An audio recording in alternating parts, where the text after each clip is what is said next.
अस्सलामुअलैकुम नाज़रीन, कौमी न्यूज़ के साथ मैं हूं जवा मंगल। आइए ले चलते हैं आपको आज की ताज़ा तरीन खबरों की तरफ।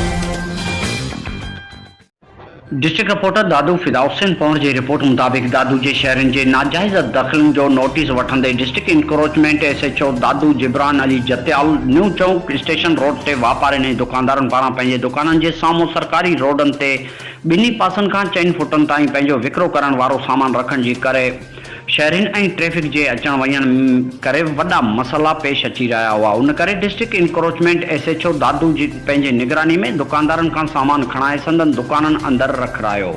उन मौके ते इन सभिनी वापारियुनि ऐं दुकानदारनि खे हिदायत कई त कानून सभिनी लाइ बराबरि आहे। उन लाइ अवां सभिनी खे उन जो एतिराम करणु घुरिजे ऐं अवां पंहिंजो रोड ते सामान रखण बजाए अंदरि दुकान में रखो ऐं पंहिंजो कारोबार कयो। इन चेताव ॾींदे चयो त अगरि कंहिं ॿीहर सामान ॿाहिरि रखियो त पोइ हुन खे खणायो वेंदो ऐं कानूनी कार्रवाई कई वेंदी।